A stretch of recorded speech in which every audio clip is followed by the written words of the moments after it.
देखो बात को आपने पिछले कालांश में मिखाइल गोर्बाचेव के आर्थिक सुधार देखे थे, राजनीतिक सुधार देखे थे कि मिखाइल गोर्बाचेव जो आपके सोवियत संघ का महासचिव बना, कम्युनिस्ट पार्टी का, सोवियत संघ की कम्युनिस्ट पार्टी का महासचिव बना कब है? आपके 1985 में। ये महासचिव बनने के बाद में इसने जो आपके आर्थिक सुधारों, प्रशासनिक सुधारों, राजनीतिक सुधारों की जो नीति है वो लागू की, है ना। और ये नीतियां लागू करने के बाद में आपने देखा था कि जो आपके सोवियत संघ का विघटन हो गया, सोवियत संघ का विघटन हो गया।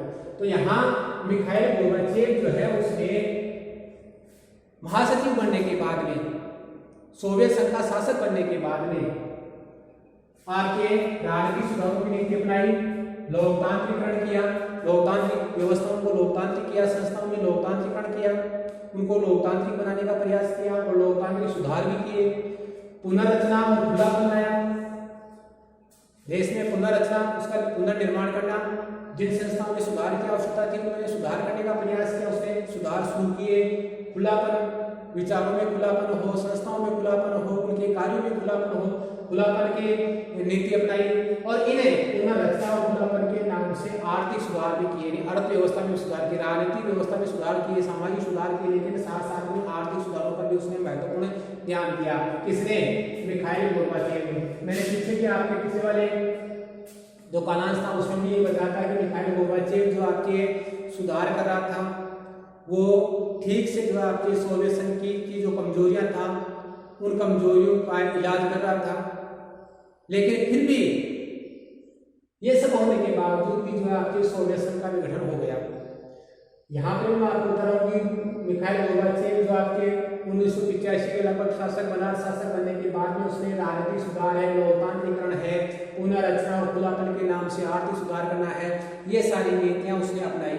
लेकिन फिर उसके बावजूद भी जो आपके जो सोवियत संघ का विघटन हो गया और सोवियत संघ की समाप्ति की घोषणा जो आपके सोवियत संघ की समाप्ति की घोषणा जो आपके संघ की समाप्ति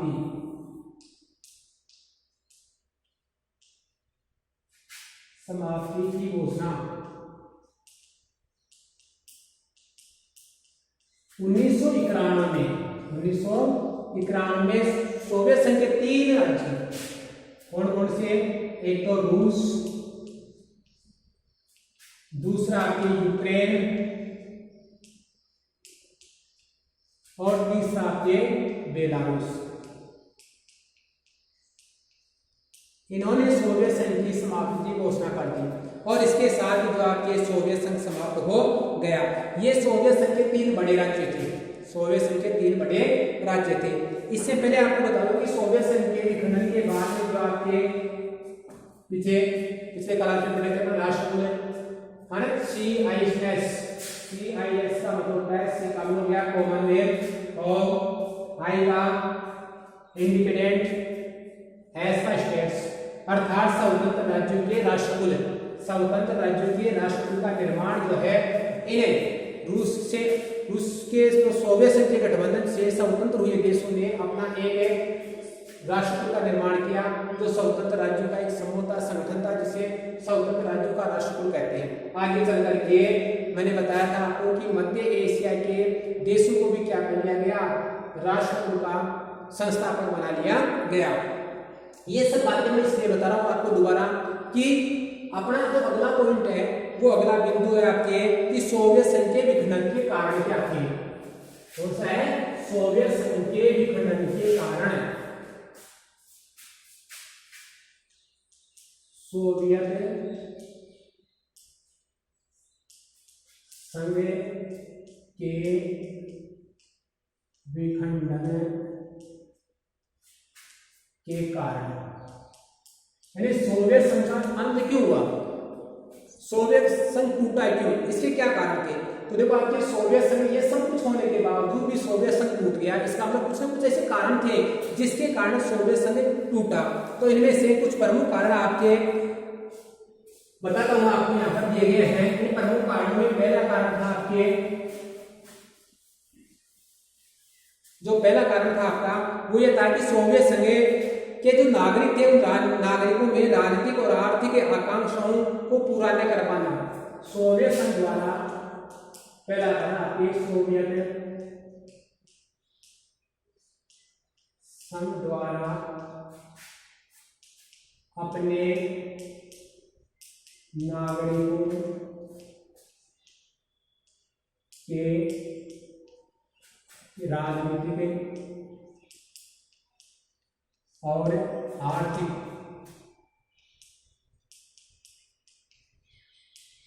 आकांक्षाओं को पूरा करना, आकांक्षाओं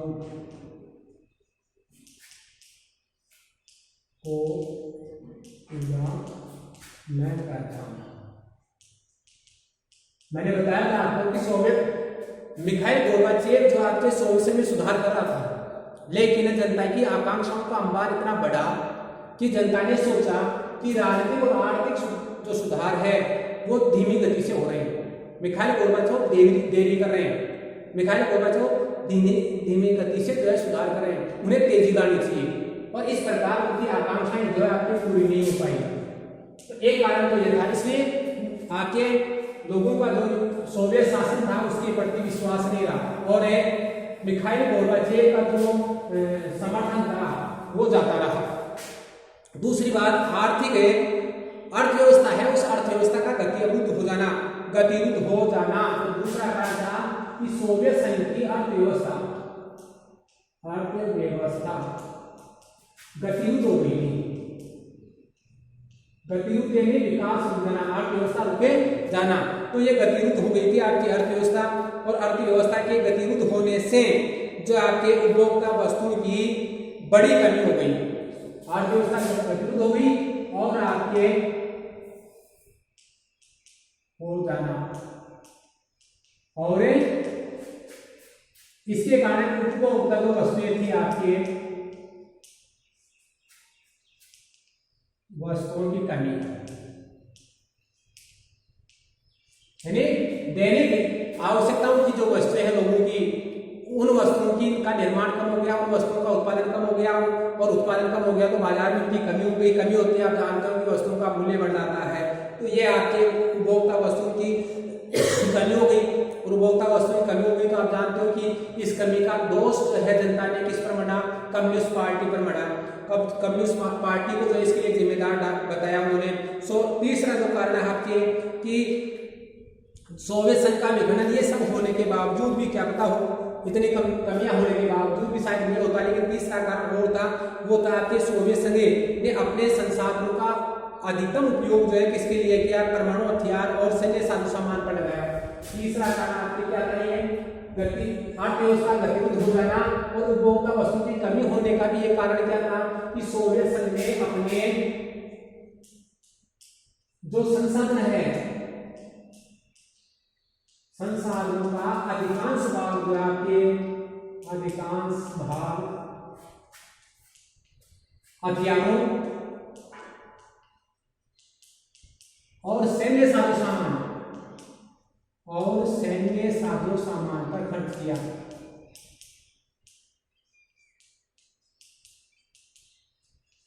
हथियार जो भी संसाधन थे उसके पास में, आर्थिक संसाधन हो चाहे आपके प्राकृतिक संसाधन हो, इन संसाधनों का ज्यादातर हिस्सा उन्होंने क्या किया, हथियारों का निर्माण करने पर।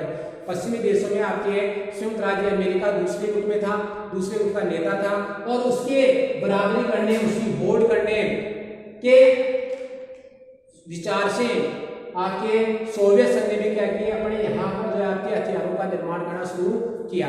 तो हथियारों का निर्माण शुरू किया और हथियारों की होड़ के कारण, होड़ में उसने अपने अधिकांश संसाधन जो है आपके हथियारों पर खर्च किए, सैन्य साजो सामान पर खर्च किया। परिणाम ये हुआ है कि लोगों की आवश्यकता जो उपभोक्ता वस्तुएं हैं उन पर व्यय क्या हो गया, घट गया और व्यय घट गया तो इन वस्तुओं की कमी हो गई। फिर इसके बाद में देखो आपके अगला जो आपके सोवियत संघ के विघटन का कारण है वो ये है कि सोवियत प्रणाली सत्तावादी हो गई थी। आपने पीछे पढ़ा था सोवियत प्रणाली की कमियां। सोवियत प्रणाली की कमियों में एक कमी मैंने ये भी बताया था कि सोवियत प्रणाली का सत्तावादी हो जाना। सोवियत प्रणाली शासकवादी होना, यानी सोवियत शासक है और एक आपके प्रशासक है, दोनों ही ये मान रहे थे कि जो कुछ कर रहे हैं वो ठीक कर रहे हैं और वो अपने कार्यों के लिए जनता के प्रति जवाब दे नहीं रहे, उत्तरदायी नहीं रहे। तो ऐसी व्यवस्था को जिसमें शासक है अपने कार्यों के प्रति उत्तरदायी नहीं रहे, जवाब दे नहीं रहे और अपनी मनमर्जी से कार्य करें, ऐसी शासन व्यवस्था को सत्तावादी शासन व्यवस्था कहते हैं। तो यहाँ पर सोवियत प्रणाली में या सोवियत शासन काल में धीरे धीरे जो आपके नौकरशाही थी वो सत्तावादी होती चली गई। राजनेता थे वो भी सत्तावादी होते गए, उन्हें केवल सत्ता से मतलब रहा, जनता के हित से और जनता के कार्यों से मतलब नहीं रहा। ऐसी स्थिति में जब वो सत्तावादी हो गई प्रणाली या शासन व्यवस्था, तो जनता का विश्वास जो आपके इस व्यवस्था से हट गया। फिर इसके बाद में अगला कारण जो आपके है वो है पार्टी का जनता के प्रति जवाबदेह न होना। कौन सी party? Communist party. Communist party जो है आपके का जनता के प्रति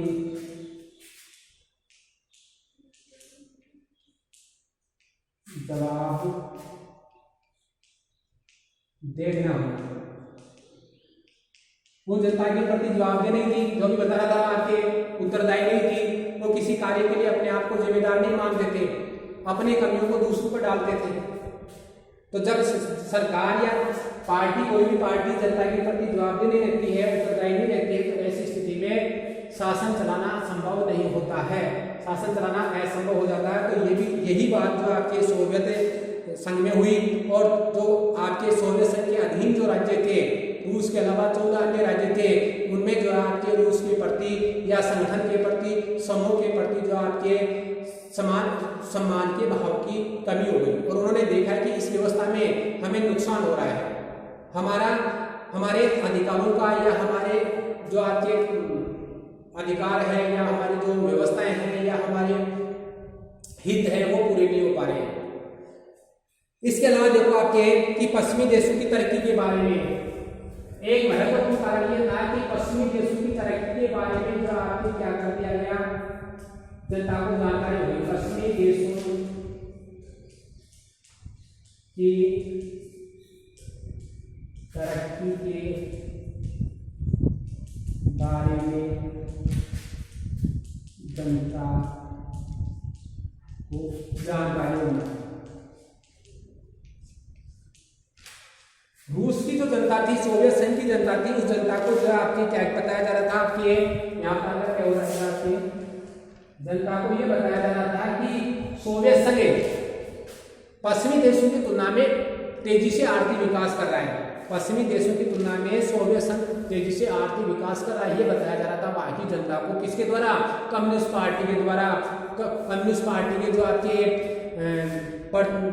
जो सदस्य थे या जुड़े हुए जो लोग थे, कार्यकर्ता थे, उनके द्वारा जनता को ये बताया जा रहा था कि हमारी जो आर्थिक तरक्की है वो पश्चिमी देशों की तुलना में कहीं अच्छी है।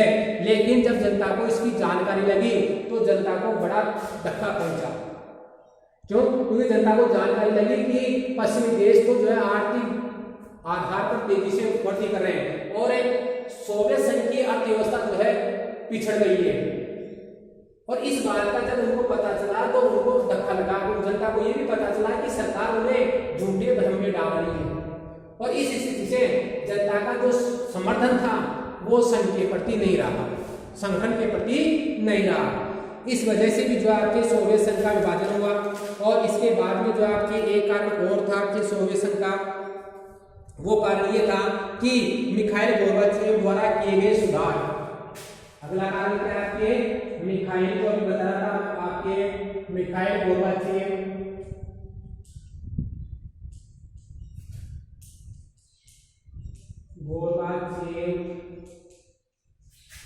द्वारा किए गए सुधार। मिखाइल गोर्बाचेव ने सुधार किए और मैंने तो बताया था कि मिखाइल गोर्बाचेव द्वारा किए गए सुधारों से जनता की आकांक्षाएं बढ़ गई और जनता ने सोचा कि मिखाइल गोर्बाचेव सुधार धीमी गति से कर रहे हैं। उन्हें राजनीतिक और आर्थिक सुधारों में तेजी लानी चाहिए। दूसरी ओर उन्होंने क्या किया, स्वतंत्रता में ढील दी, लोकतांत्रिक प्रक्रिया को अपनाया। इस वजह से जनता को स्वतंत्रता का आनंद या स्वाद है वो ज्ञात हो गया। इसलिए जनता पुरानी जो आपके कम्युनिस्ट पार्टी वाला शासन था उसमें नहीं जाना चाहती थी और वो स्वतंत्र रहना चाहते थे। फिर इसके बाद में अगला जो कारण था आपके वो ये था कि रूस की प्रमुखता, रूस की प्रमुखता था।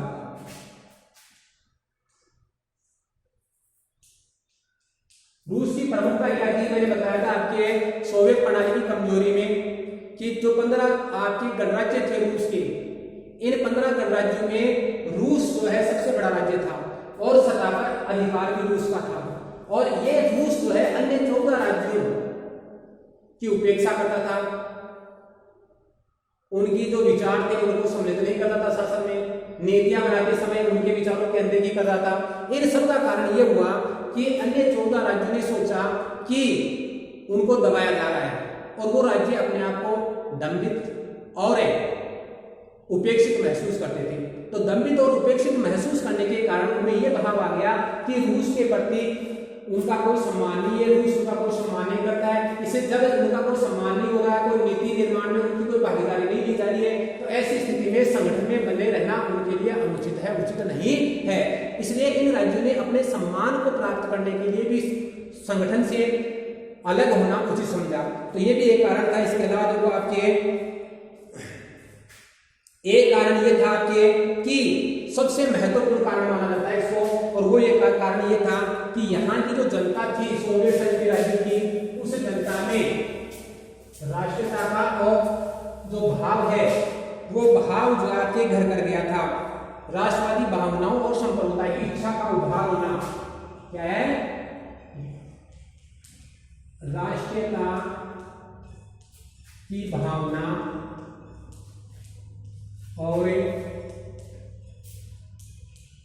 संप्रभुता का उभार होना। यहाँ के जो अन्य आपके रूस सहित सोवियत संघ के 14 राज्य थे उनमें राष्ट्रता की भावना आ गई, यानी वो अपने अपने राज्य के प्रति वहां के नागरिकों में प्रेम का भाव जागृत हुआ, लगाव का भाव जागृत हुआ, अपने राज्यों के प्रति मर मिटने का भाव जागृत हुआ। और ऐसे भाव को राष्ट्रता कहते हैं। तो राष्ट्रता का भाव संप्रभुता की बाहरी और आंतरिक निर्णयों में हमारा राज्य क्या होना चाहिए, संप्रभु होना चाहिए, स्वतंत्र होना चाहिए, ये भाव जागृत किए। तो इस भाव को राष्ट्रता की भावना और संप्रभुता के भाव का उभार होना, इसको जो है आपके सोवियत संघ के विघटन का तात्कालिक कारण माना जाता है। अंतिम और प्रमुख कारण इसी को माना जाता है। अन्य कारण होते हुए भी हो सकता है सोवियत संघ का विघटन नहीं होता, लेकिन सोवियत संघ के जो देश थे उन देशों में राष्ट्रता की भावना और संप्रभुता की भावना इतनी तीव्र हो गई थी कि सोवियत संघ का विघटन हो गया। तो ये प्रमुख कारण थे आपके सोवियत संघ के विघटन के, जिनके कारण सोवियत संघ का विघटन हुआ। अब देखो आपके कि सोवियत संघ के विघटन के जो कारण थे, आपने विघटन के कारण देखे, विघटन के कारणों के बाद में अपने सामने बात आती है कि उसके परिणाम क्या निकले। तो देखो आपके सोवियत संघ के विघटन के जो परिणाम है उनमें सबसे पहला परिणाम तो यह है कि दूसरी दुनिया का जो है आपके अंत हो गया, यानी समाजवाद का अंत हो गया। समाजवादी व्यवस्था कमोबेश आज भी कई देशों में विद्यमान है, जैसे चाइना में है, लेकिन फिर भी जो आपके इन देशों ने जो समाजवादी व्यवस्था को अपना रहे थे उन देशों ने जो आपके पूंजीवादी व्यवस्था को अपना लिया। और जो पूर्वी यूरोप है, दूसरी दुनिया है, उसकी समाजवादी व्यवस्था के पतन के परिणाम स्वरूप देश की जो राजनीतिक व्यवस्था है उस राजनीतिक व्यवस्था में 3 प्रकार के परिणाम आए। दूरगामी परिणाम कितने पड़े? 3 परिणाम प्रमुख तौर पर। पहला परिणाम तो यह था आपके कि दूसरी दुनिया का पतन हो गया और इसके परिणाम स्वरूप शीत युद्ध के जो संघर्ष है उसका दौर भी समाप्त हो गया। तो पहला परिणाम क्या है कि शीत युद्ध के दौर की समाप्ति, शीत युद्ध के दौर की समाप्ति कि आपके पहला परिणाम क्या हुआ कि शीत युद्ध का दौर समाप्त हो गया, अर्थात समाजवादी प्रणाली और पूंजीवादी जो प्रणाली थी, माने उनमें से कौन सी प्रणाली किसको पछाड़ पाएगी? समाजवादी व्यवस्था जो आपके सामाजिक निर्माण और राजनीतिक व्यवस्था के लिए अच्छी होगी या पूंजीवादी व्यवस्था अच्छी रहेगी? ऐसा जो आपके शीत युद्ध के दौर में प्रश्न था वो समाप्त हो गया और ये तय हो गया कि पूंजीवादी जो व्यवस्था है वो समाजवादी व्यवस्था से श्रेष्ठ है। तो ये जो मुद्दा था पूंजीवादी व्यवस्था और समाजवादी व्यवस्था में से कौन सी व्यवस्था पछाड़ पाएगी, ये मुद्दा अब कोई मुद्दा नहीं रहा। और दूसरी बात देखो, शीत युद्ध के दौरान देखो आपने जो विश्व दो गुटों में बटा था, इन गुटों में बंटने के कारण जो आपके सेनाएं गुटों के रूप में सेनाएं उलझी थी, साथ साथ में देखो आपके हथियारों की होड़ हुई थी और हथियारों की होड़ के साथ साथ परमाणु हथियारों का निर्माण भी बड़े स्तर पर हुआ था। ये सब चीजें क्या हो गई, अब समाप्त हो गई, रुक गई। हथियारों की होड़ भी समाप्त हो गई शीत युद्ध के साथ ही, और जो आपके सेनाओं के बीच में उलझन थी वो भी समाप्त हो गई, और साथ साथ में जो आपके गुटों का बनना था, गुट बन रहे थे, तो गुटों का बनना भी क्या हो गया, आपके रुक गया। अब जो है इस बात पर बल दिया जाने लगा कि अस्त्र नियंत्रण किए जाने चाहिए, परमाणु निशस्त्रीकरण पर बल दिया जाने लगा। तो शीत युद्ध की समाप्ति के साथ ही जो आपके हथियारों की होड़ समाप्त हो गई और एक नई विश्व शांति की जो आपकी कामना की जाने लगी। एक नवीन जो विश्व शांति है उस शांति के बारे में जो आपके संभावनाएं विकसित होने लगी। पहला कारण तो यह था शीत युद्ध की समाप्ति हो गई, यानी शीत युद्ध का दौर समाप्त हो गया। दूसरा देखो आपके विश्व राजनीति में शक्ति संबंध बदल गए। दूसरा, विश्व राजनीति में शक्ति संबंध बदल गए। पहले शक्ति दो गुटों में बटी हुई थी, पहले शक्ति दो गुटों में बटी हुई थी, एक तो संयुक्त राज्य अमेरिका और दूसरा सोवियत संघ, यानी एक पूंजीवादी गुट और दूसरा साम्यवादी गुट। तो इन दो गुटों में जो आपकी शक्ति बटी हुई थी और ये जो आपके विचारधारा है और आपके संस्थाओं के आपेक्षिक प्रभाव है, इनमें बदलाव आया। कौन सी विचारधारा? आर्थिक और पूंजीवादी और साम्यवादी विचारधारा है। इन दोनों विचारधाराओं से जो अपेक्षाएं थी उनमें सब में बदलाव आया और शीत युद्ध के अंत के समय अब केवल दो संभावनाएं रह गई। पहले तो क्या था, आपके दो गुट थे, शक्ति दो गुटों में बटी हुई थी, लेकिन अब शीत युद्ध समाप्त हो गया, वो सोवियत संघ समाप्त हो गया, तो इसका मतलब सोवियत संघ को जो आपके शक्तिशाली नहीं रहा, शक्ति गुट नहीं रहा। अब दो संभावनाएं विकसित हुई।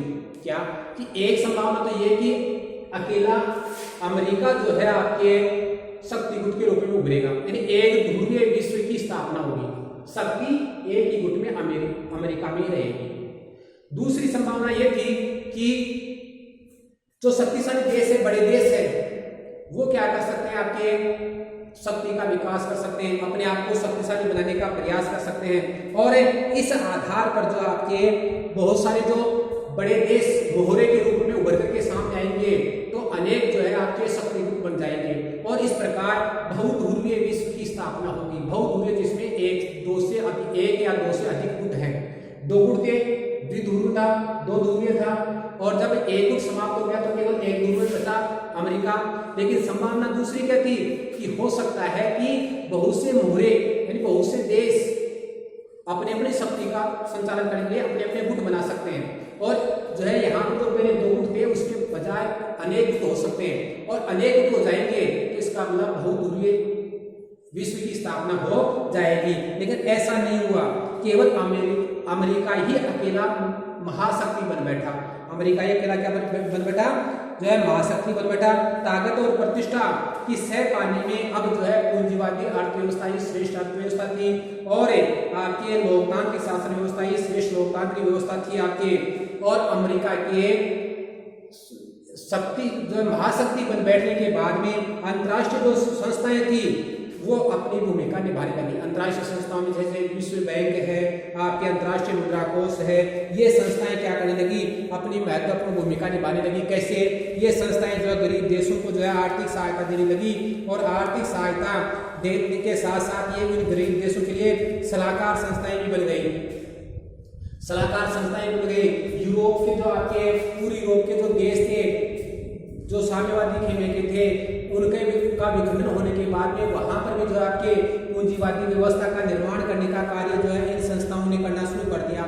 यहाँ पर जो आपके इन साम्यवादी देशों में लोकतंत्र की स्थापना है, अर्थव्यवस्था को साम्यवादी अर्थव्यवस्था से पूंजीवादी अर्थव्यवस्था में बदलने का कार्य है, ये सब करने का कार्य जो है आपके इन अंतर्राष्ट्रीय संस्थाओं द्वारा किया जाने लगा। तो ये संस्थाएं जो आपकी एक किसकी सलाहकार की भूमिका निभाने लगी। तीसरी बात यह है कि जो आपके अंतर्राष्ट्रीय जो व्यवस्था है इस अंतर्राष्ट्रीय व्यवस्था में अनेक देशों का नए देशों का उदय हुआ।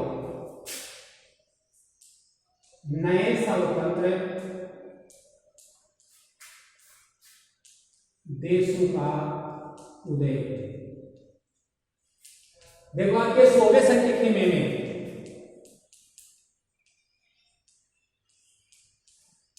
संघ का जो गुट था, जब सोवियत संघ था तो सोवियत संघ के खेमे में आपके पूर्वी यूरोप के देश भी थे और मध्य एशिया के देश भी थे। ये तो प्रमुख रूप से थे। जब ये टूट गया तो ये देश क्या हो गए, स्वतंत्र हो गए। तो इस प्रकार स्वतंत्र देशों का एक समूह बना। सोवियत संघ के 15 देश थे तो 15 देश तो अलग अलग स्वतंत्र हुए ही हुए, लेकिन इसके खेमे में पूर्वी यूरोप के और मध्य एशिया के जो देश मिले हुए थे वो भी क्या हो गए, इस गुट से स्वतंत्र हो गए। अर्थात वो गुट में निकले, गुट के सदस्य में, क्योंकि गुट ही नहीं रहा तो उसकी सदस्यता कैसे रहेगी, तो वो स्वतंत्र हो गए। तो इस प्रकार एक नए जो आपके नए स्वतंत्र देशों का उदय हुआ। अब इन स्वतंत्र देशों के लिए ये देखा गया कि ये स्वतंत्र देश सैनिक युद्धों में सम्मिलित हो जाएंगे या फिर स्वतंत्र अस्तित्व बनाए रखेंगे। तो इन देशों में से कुछ जो देश थे वो कुछ देश तो नाटो में सम्मिलित हो गए, लोकतांत्रिक व्यवस्था को अपना लिया, और कुछ देशों ने जो आपके नाटो में सम्मिलित होने के साथ साथ अपनी भौगोलिक स्थितियों का फायदा उठाते हुए और जो आपके सोवियत संघ के प्रतिनिधि रूस के साथ अपने संबंधों को मजबूत किया। रूस के साथ अपने संबंधों को मजबूत किया, रूस के साथ अपने संबंध बनाए रखे और साथ साथ में उन्होंने अमेरिका के साथ में भी अपने संबंध बनाए। तो इस प्रकार उन्होंने जो है चीन है, अमेरिका है, जो पश्चिमी देश है, उनके साथ में भी संबंध बनाए ताकि उनसे भी सहायता लेकर के अपना विकास किया जा सके, और रूस से भी उन्होंने संबंध बनाए रखे क्योंकि रूस भी जो है उनके पुराने गुट का नेता था, इसलिए उससे भी संबंध बनाए रखे और उससे भी सहायता ली जा सके। तो दोनों ओर से उन्होंने संबंध बनाए रखते हुए जो है आपके विकास करने की सोची। तो इस प्रकार उन्होंने आर्थिक और राजनीतिक जो व्यवस्थाएं हैं उन व्यवस्थाओं को विकसित करने के लिए जो है उन्होंने दोनों ही अमेरिका और रूस दोनों से ही अच्छे संबंध बनाने के प्रयास के साथ साथ में अमेरिका के साथ साथ में चीन है या आपके जो विकसित देश है उनसे भी अच्छे संबंध बनाए उन्होंने नव स्वतंत्र देशों ने। क्यों? क्योंकि इनके जो हित है और आपके भौगोलिक जो व्यवस्थाएं थी ये सबकी अलग अलग थी। तो इस प्रकार जो है आपके एक अंतर्राष्ट्रीय पटल पर ये जो नए खिलाड़ी थे ये नए खिलाड़ी भी जो है सामने आए। इसके अलावा देखो आपके सोवियत संघ के विघटन के जो परिणाम है उनमें से कुछ और भी आपके 3 तो मैंने ये बताई दिए, और इसके अलावा देखो आपके एक रहा कि हथियारों की होड़ समाप्त हो गई। हथियारों की जो होड़ थी आपके समाप्त हो गई।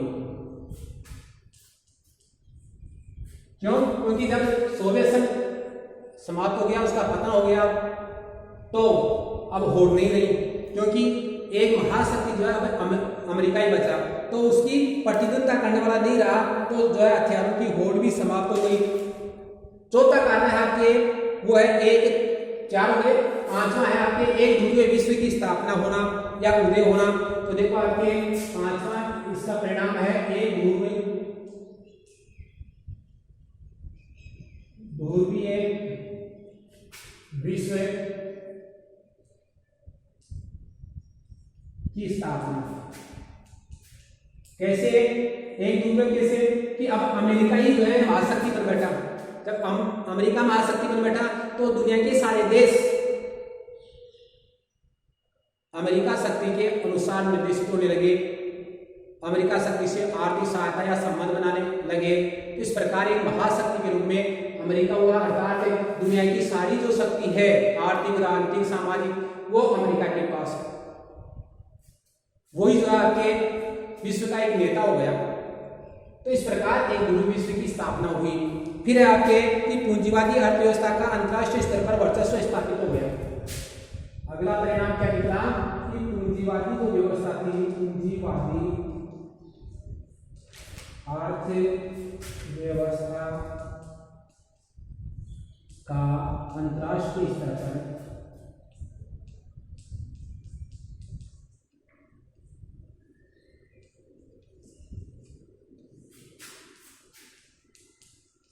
वर्चस्व, यानी शक्तिशाली अर्थव्यवस्था कौन सी है? पूंजीवादी। क्योंकि पहले जो है जब शीत युद्ध चल रहा था तो शीत युद्ध के दौर में ये देखा जा रहा था कि पूंजीवादी व्यवस्था साम्यवादी व्यवस्था को नहीं समाजवादी व्यवस्था को प्रचार पाएगी, या समाजवादी व्यवस्था जो आपकी पूंजीवादी व्यवस्था को प्रचारेगी। ये जो प्रश्न था वो समाप्त हो गया, ये जो मुद्दा था वो समाप्त हो गया। केवल अब ये रहा कि साम्यवाद के सोवियत संघ के विघटन के बाद में कि जो आपके साम्यवाद कमजोर है, उसका पतन हो गया है।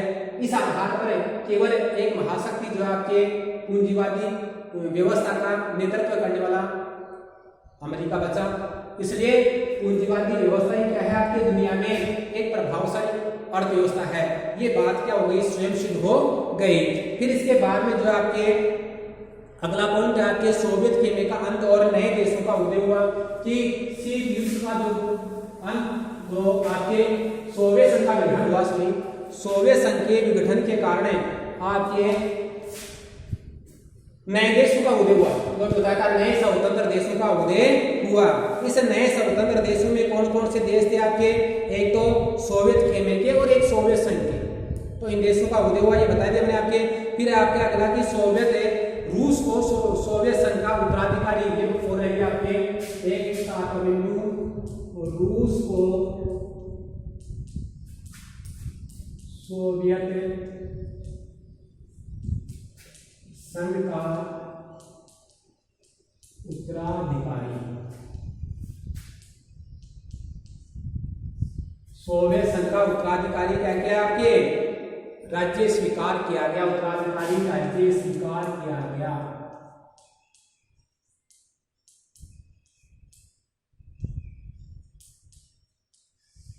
अर्थात सोवियत संघ में जो आपके संयुक्त राष्ट्र संघ की स्थायी सदस्यता थी, संयुक्त राष्ट्र जो आपके संयुक्त राष्ट्र संघ है उसकी जो एजेंसी है आपके अंग है उसका सुरक्षा परिषद। सुरक्षा परिषद में 5 स्थायी सदस्य हैं, उनमें से एक सोवियत संघ भी था।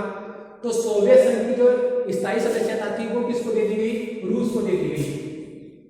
और उसके जो 14 देश है उनको जो है ये सदस्यता नहीं मिली। केवल रूस ही जो है आपके उन्हें सोवियत संघ के 15 देश थे उनमें से रूस एक था। तो बाकी 14 देशों का जो प्रतिनिधि है रूस को ही माना गया कि रूस ही जो है आपके सोवियत संघ का स्थायी सदस्य रहेगा। एक परमाणु शक्ति के रूप में रूस को ही मान्यता दी गई कि परमाणु शक्ति संपन्न देश रूस है। इसके अलावा शीत युद्ध काल में सोवियत संघ द्वारा जितनी भी संधियां की गई उन संधियों का संचालन करने का दायित्व रूस को दिया गया। तो इस प्रकार रूस को जो है आपके सोवियत संघ का उत्तराधिकारी ठहराया गया। तो ये आपके सोवियत संघ के विघटन के परिणाम थे। इसके बाद में आगे जो है आपके शॉक थेरेपी है, शॉक थेरेपी की विशेषताएं हैं, परिणाम हैं, जो हम अगले जो आपके कालांश है उस कालांश से देखेंगे। आपको ये जो चीजें बताई जा रही है उनको आप क्रम वाइज अपने नोटबुक में उतार जाए और समझते जाए। कोई बात हो